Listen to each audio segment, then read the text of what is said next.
Apreciados hermanos, contextualizo y explico la palabra del domingo 26 del tiempo ordinario.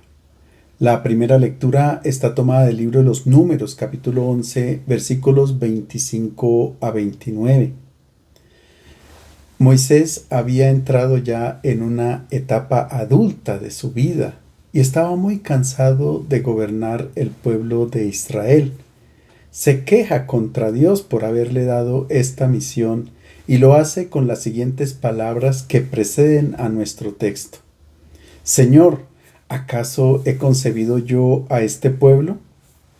Yo solo no puedo cargar con todo este pueblo porque supera mis fuerzas. Dios entonces le sugirió, tráeme 70 dirigentes, apartaré una parte del espíritu que tú posees y se lo pasaré a ellos. Es en este punto donde inicia nuestra lectura.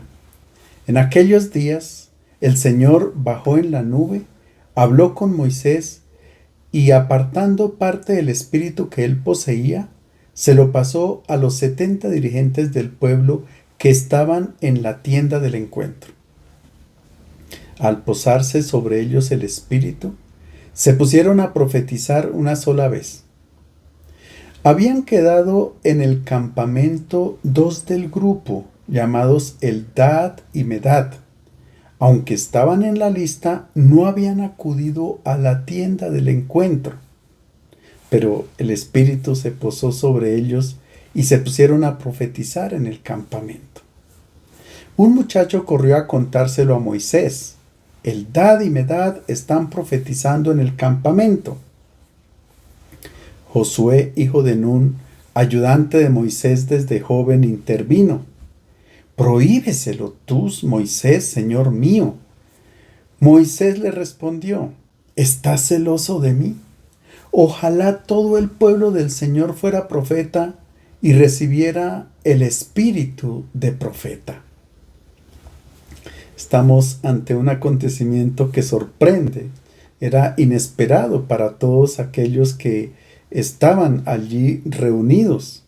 No se podían explicar cómo dos personas que no estaban en la tienda del encuentro hubieran recibido el mismo don de Dios a pesar de que no eran de los elegidos. Pero la pregunta es, ¿esto tenía que causarles tristeza? De ninguna manera. Debían alegrarse de que el Espíritu se hubiera también posado sobre los que no pertenecían a la institución. Pero algunos, sin embargo, se molestaron y se indignaron, pidieron a Moisés que interviniera para detenerlos.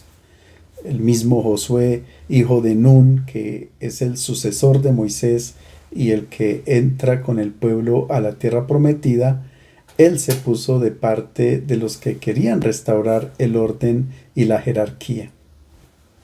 Esta es una lección para los animadores de las comunidades cristianas que tendrían que no vivir estresados y agotados como Moisés, sino más bien descentralizar el poder. Es necesario compartir con todos los miembros de la comunidad las tareas y los servicios que hay que hacer en el apostolado y en la pastoral. Pero la principal lección es la condena del fanatismo, sobre todo el fanatismo religioso o político. Fanático es aquel que ataca a cualquiera que no piensa como él o no pertenezca a su grupo.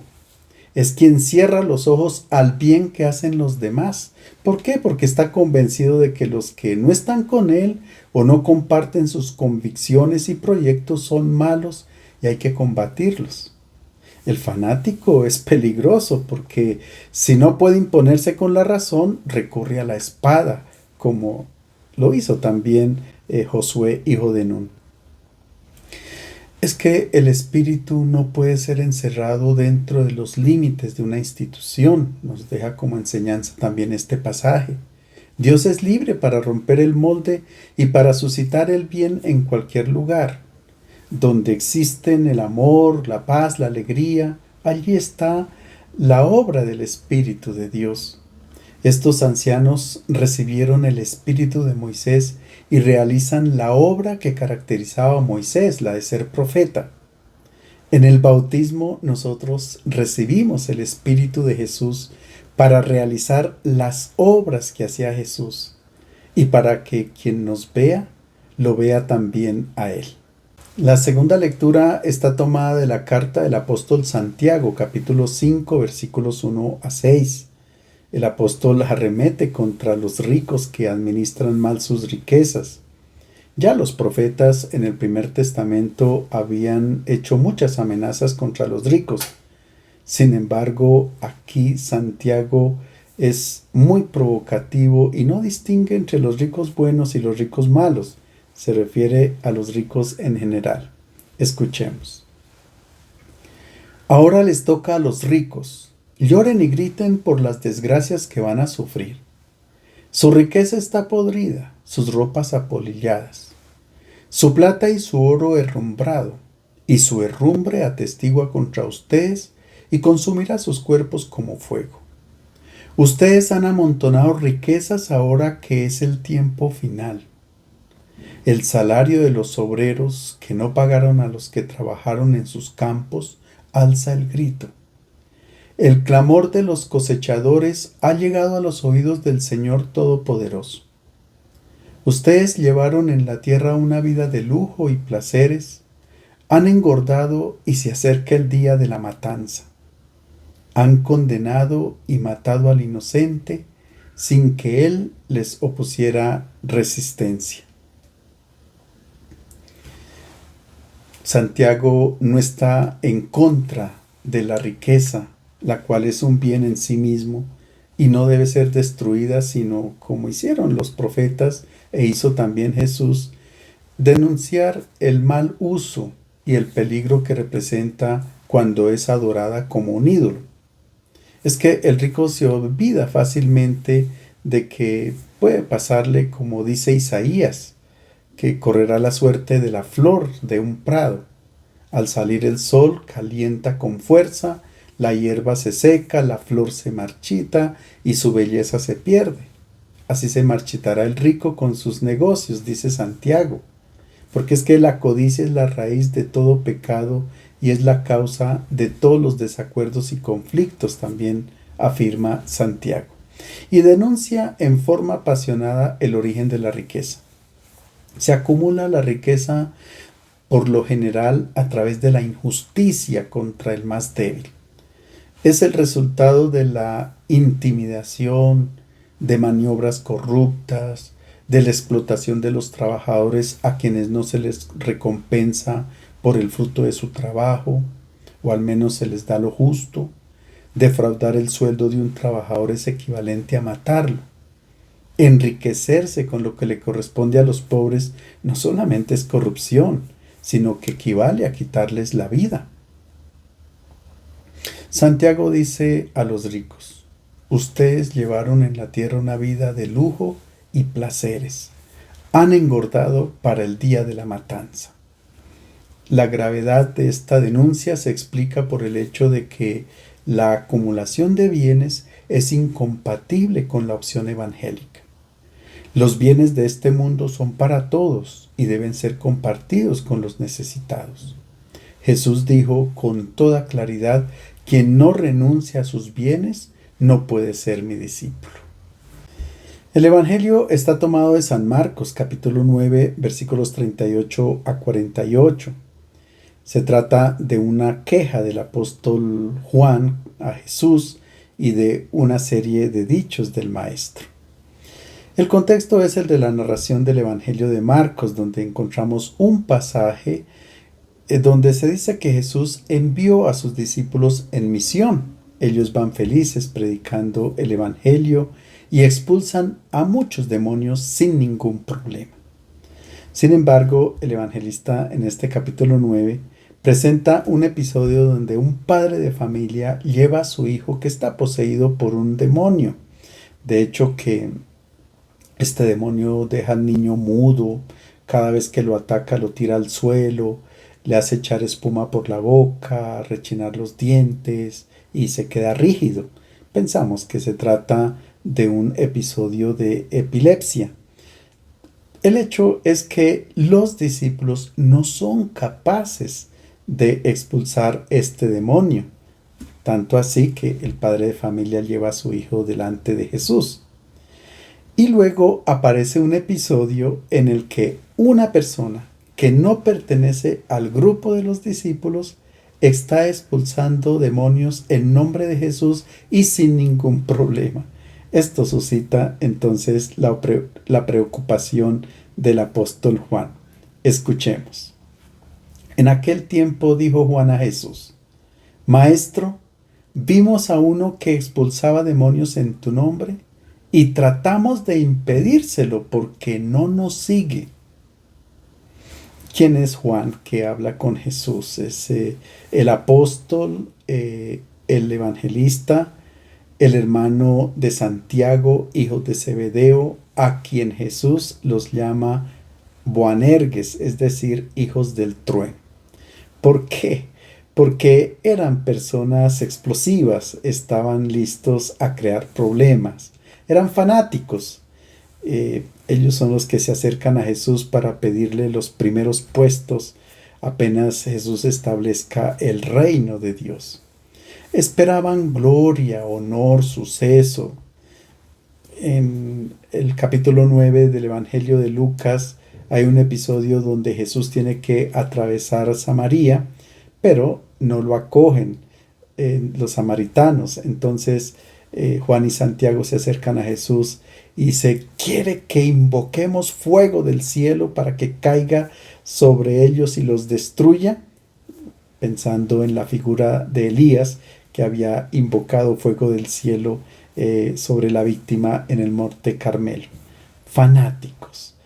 Él se acerca a Jesús, Juan, para que impida que esta persona que está utilizando el nombre de Jesús siga haciendo el bien. ¿Por qué invocaban el nombre de Jesús? Porque en la antigüedad los curanderos, los exorcistas solían pronunciar nombres durante el rito, nombres de personas famosas o de ángeles, demonios. En general se utilizaba el nombre de Salomón porque era que los exorcismos los hacían aquellos que se dedicaban a explorar los misterios del conocimiento. Y el nombre de Jesús, que se había hecho famoso en toda Galilea, comenzaba también a ser utilizado en los exorcismos. Juan cree que Jesús pertenece solo a los discípulos. Y hay un rival que está haciendo el bien sin la autorización de ellos. Y el verbo con el cual ellos impiden esta acción de esta persona extraña está en imperfecto, es decir, en todo momento y por mucho tiempo le estaban impidiendo a este señor que hiciera el bien, pero no fueron capaces de persuadirlo. Están ante el único poder que Jesús ha dado a los discípulos, el de expulsar los demonios. Ningún otro poder ha dado Jesús a sus discípulos. Pero ellos no fueron capaces de sacar el demonio que estaba en el niño. Y la razón es porque ellos también estaban poseídos. ¿De qué clase de demonios estaban poseídos? Del demonio del afán de poder, de la grandeza. No tanto el demonio que tenía Pedro solamente en Cesarea de Filipo, que Jesús lo llamó Satanás porque no pensaba como Dios, sino como los hombres, sino que en este momento como que todos los discípulos están animados por el demonio del dominio y del mandar y gobernar sobre los demás. Este demonio es muy peligroso, es el demonio del protagonismo comunitario, que conlleva al fanatismo, a considerarse los únicos capaces de hacer el bien.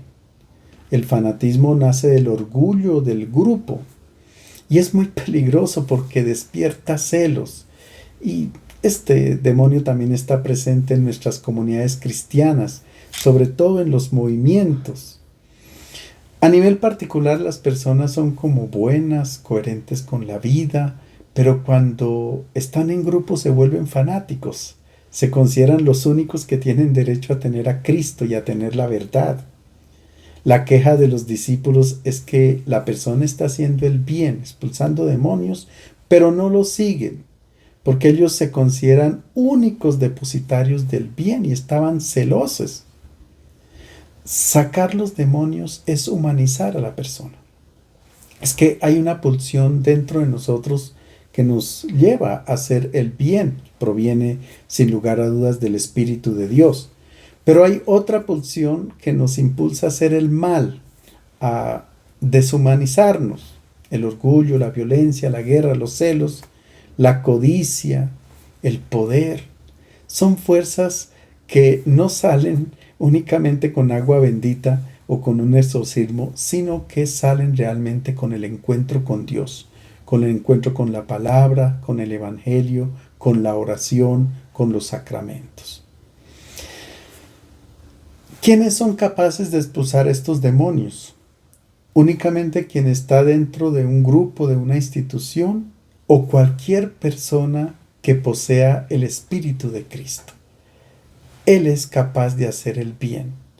Hay celos que despiertan la rivalidad para hacer el bien. O sea, celosos de que otro haga el bien. Esto no se comprende realmente. Veamos cuál es la respuesta de Jesús. No se lo impidan. Aquel que haga un milagro en mi nombre no puede luego hablar mal de mí. Quien no está contra nosotros está a nuestro favor.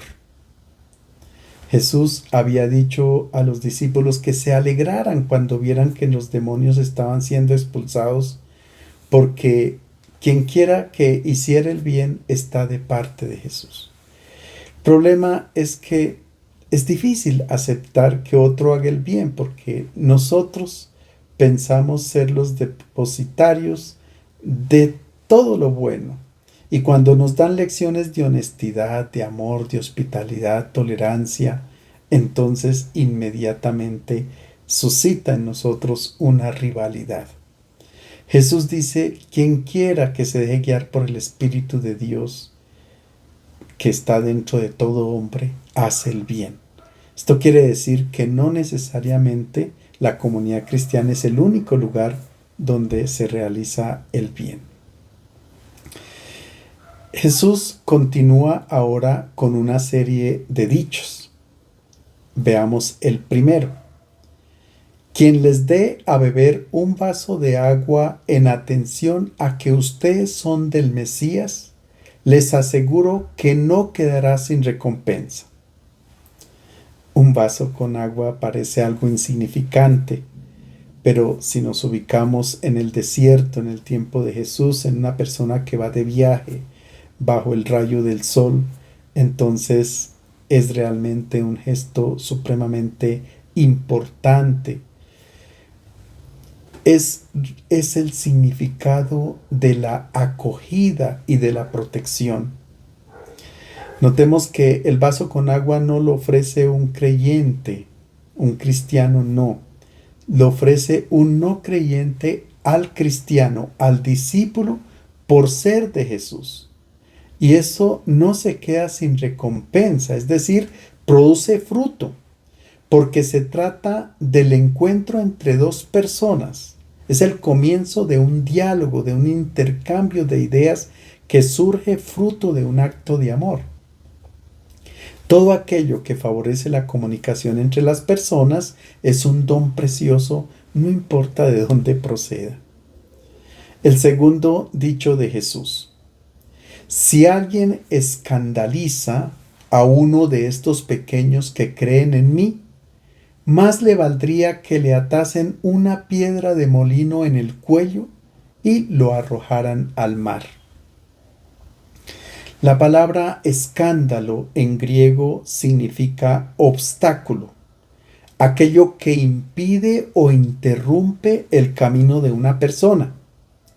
Y Jesús pone en guardia sobre este peligro con respecto a los más pequeños, que no se trata de los niños, el término que se utiliza en griego, mikroi, se refiere a personas que son débiles en la fe, que apenas están dando los primeros pasos en el seguimiento de Jesús y de pronto, de un momento a otro, un creyente ya experimentado produce escándalo, es decir, interrumpe este camino de fe y ocasiona que la persona se aleje de Cristo.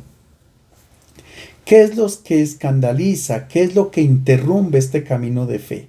La ambición, los privilegios, los títulos honoríficos, las venias a las personas dentro de la misma comunidad, la competición para ser los primeros no en el bien, sino para ser grandes de acuerdo con la lógica del mundo.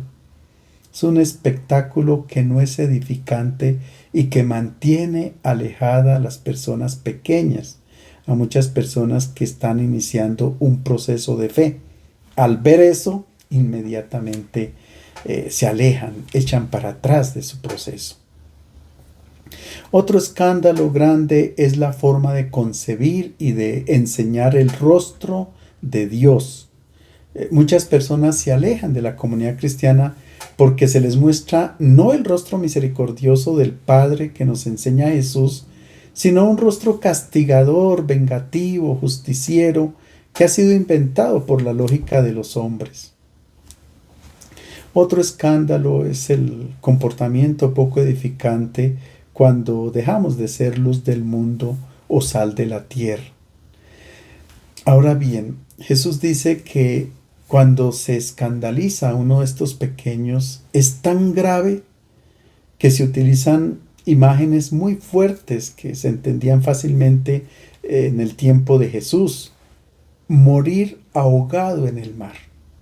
Es preferible que le amarren una piedra de molino que pesa muchas arrobas al cuello y que lo arrojen al mar. Es una muerte infame porque no era posible hacer una digna sepultura del cadáver, que era algo supremamente importante en la cultura judía.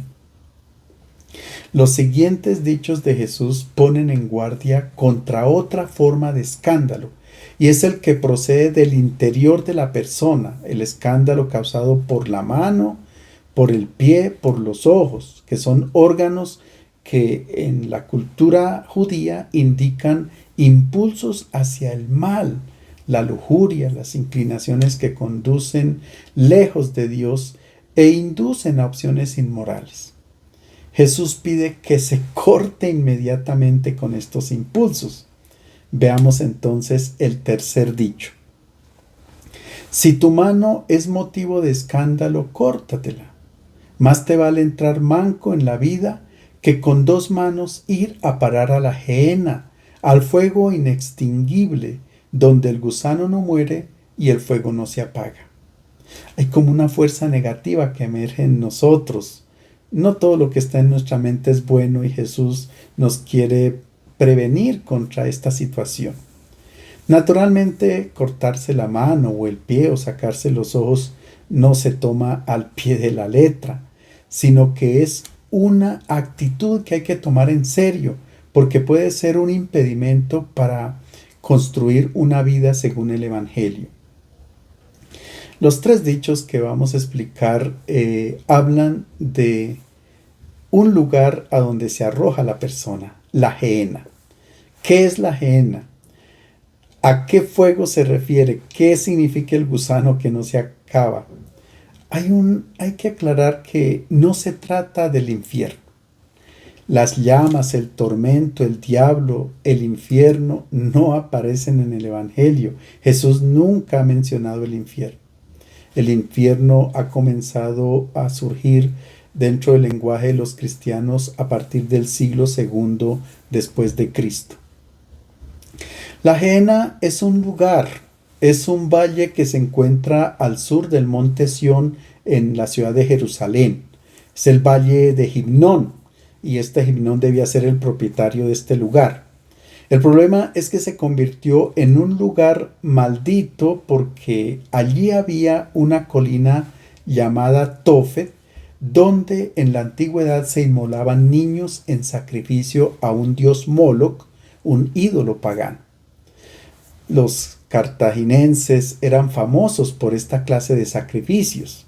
Bueno, realmente no sabemos si el niño que se ofrecía en sacrificio aún estaba vivo o era un niño que había muerto, pequeño o todavía dentro del seno de la madre, y lo incineraban ante la divinidad pagana pidiendo probablemente su reemplazo. De todos modos, por estas prácticas, este lugar había sido declarado impuro por el rey Josías y luego maldito por todos los profetas. Se dice que allí fue donde Judas fue a ahorcarse. La Gehenna también era impura porque allí se construyeron muchas tumbas. Por eso se habla de un gusano que no se acaba. Finalmente, para hacer este lugar todavía más inmundo, lo convirtieron en el basurero de la ciudad. Así que día y noche ardía un fuego en este basurero que nunca se apagaba naturalmente y expedía un olor que producía náuseas. Además, porque allí cerca se curtía el cuero y esto también era una actividad impura para los judíos. Los rabinos utilizaban la expresión terminar en la Gehenna para llamar la atención sobre el peligro de arruinar la vida, como quien dice, si te comportas mal en la vida, estás botando tu vida en un basurero. Una expresión muy fuerte que significa arruinar totalmente la vida. Jesús habla en este sentido, no está hablando de un castigo de Dios. Sería una blasfemia presentar a un Dios que condena a sus hijos siendo Él amor y solo amor. El texto dice que en la Gehenna el gusano no muere y el fuego no se apaga. El gusano representa la descomposición de un cadáver, la putrefacción, la autodestrucción con la cual se encuentra quien obra mal en la vida y no sigue los valores del Evangelio. El fuego significa la purificación que tiene la persona de las acciones negativas. Se trata entonces de una advertencia a construir la vida sobre lo que realmente dura, no sobre lo que es efímero, que es basura y se quema. Después de pasar por el fuego seremos salvados, dice Pablo. Por tanto, es un llamado de atención a tomar en serio la vida para construir siempre en el bien. Jesús dice que si tu mano es ocasión de escándalo, hay que cortarla. La mano representa las acciones humanas. Jesús dice, tome el control sobre todo lo que hace porque la mano se puede utilizar para hacer el bien, levantar al caído, dar el pan al hambriento, vestir al desnudo, etc. Pero también la mano puede ser utilizada para robar, apropiarse de los bienes que necesitan los demás, puede producir violencia, matar, etc. La mano puede estar abierta para donar o cerrada de modo egoísta. Jesús dice, vigila sobre tus acciones. Si tu corazón te empuja a cometer acciones negativas, corta esa mano, es decir, acaba con esa clase de comportamientos. El cuarto dicho es con la imagen del pie. Si tu pie es motivo de escándalo, córtatelo. Más te vale entrar cojo en la vida que con los dos pies ser arrojado a la Gehenna. El pie indica la dirección o la orientación de la vida.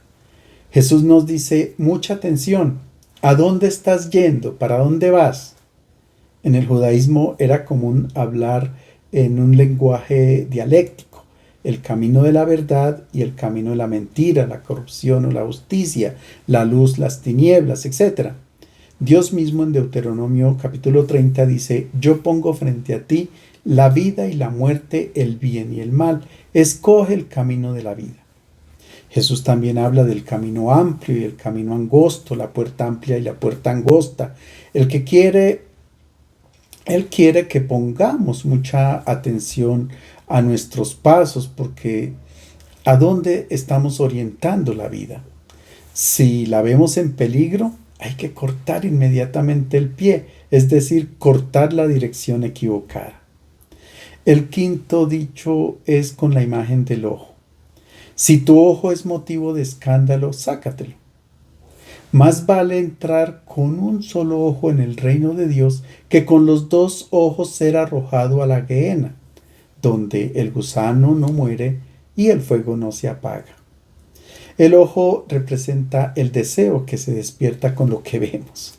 Muchas decisiones en la vida las tomamos de acuerdo con lo que vemos y nos seduce.